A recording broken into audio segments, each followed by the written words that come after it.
Hello all, welcome back to my channel. இன்றைக்கி நம்ம ஒரு சூப்பரான ரெசிபி பார்க்க போகிறோம். வீடியோ பார்த்தாலே தெரிஞ்சிருக்கும். எஸ், மீல் மேக்கர் கிரேவி தான் நம்ம பண்ண போகிறோம்.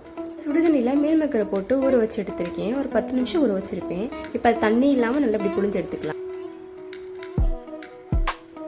இப்போ ஒரு கடாயில் கொஞ்சம் எண்ணெய் சேர்த்து இந்த மீல் மேக்கரை கொஞ்சம் ஃப்ரை பண்ணி எடுத்துக்குவோம். இது வேணும்னா நீங்கள் பண்ணிக்கோங்க, இல்லைன்னா ஸ்கிப் கூட பண்ணிக்கலாம். டைரெக்டாகவே நம்ம வந்து கிரேவியில் ஆட் பண்ணிக்கலாம்.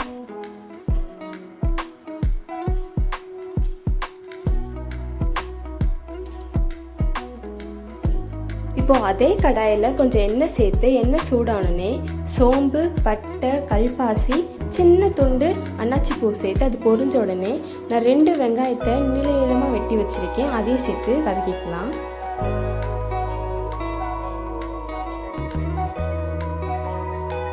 இப்போ அதோட நான் இஞ்சி, பூண்டு, மிளகாத்தூள் போட்டு இடித்து வச்சுருக்கேன். அதையும் நம்ம சேர்த்துக்கலாம். இப்போ வெங்காயம் வதங்கிடுச்சு. நான் 3 தக்காளி ஸ்லைஸாக கட் பண்ணி வச்சுருக்கேன். அதையும் சேர்த்து நம்ம வதக்கிக்கலாம்.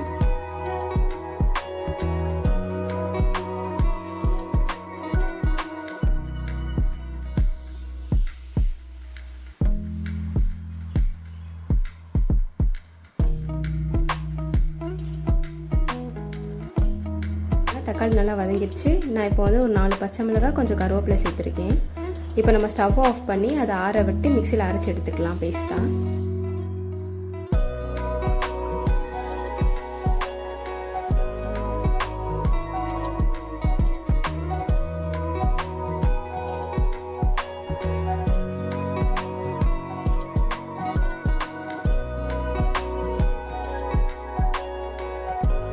இப்போ நம்ம கிரேவிக்கு தேவையான மசாலாவை ரெடி பண்ணி வச்சுக்குவோம். ஒரு சின்ன கப்பில் 2 டீஸ்பூன் மிளகாத்தூள், 1 டீஸ்பூன் மஞ்சத்தூள், 2 ஸ்பூன் மல்லித்தூள், 2 ஸ்பூன் கரம் மசாலா சேர்த்து மிக்ஸ் பண்ணி வச்சுக்குவோம்.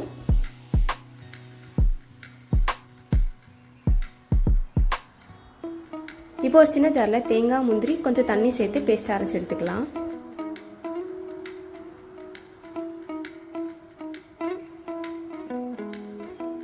இப்போ அதே கடையில் நான் கொஞ்சம் எண்ணெய் சேர்த்து சூட் பண்ணியிருக்கேன்.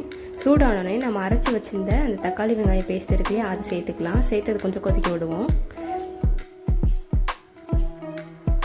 இப்போ நம்ம வந்து கலந்து வச்சுருந்த மசாலா தூளை சேர்த்துக்கலாம்.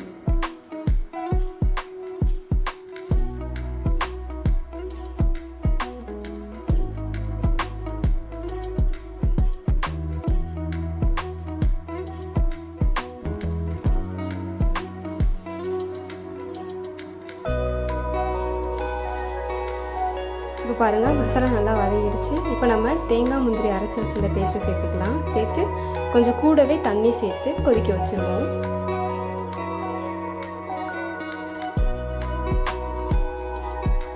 இப்போ பாருங்கள், நம்மளோட கிரேவி நல்லா கொதிச்சிருச்சு.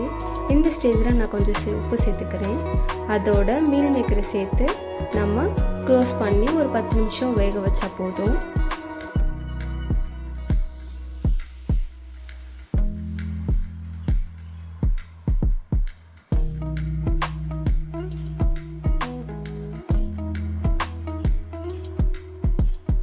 ஒரு 10 நிமிஷத்துக்கு அப்புறம் பாருங்கள் நம்மளோட கிரேவி எவ்வளோ திக்காக இருக்குன்னு. அவ்வளோதான். இதோட நம்ம ஃபைனல் டச்சாக லெமன் ஜூஸ் லைட்டாக சேர்த்துக்குவோம். அதோட கொஞ்சம் மல்லித்தலை சேர்த்து ஸ்டவ் ஆஃப் பண்ணிக்கலாம். உங்களுக்கு தேவைன்னா கொஞ்சோண்டு பட்டர் கூட ஆட் பண்ணிக்கோங்க.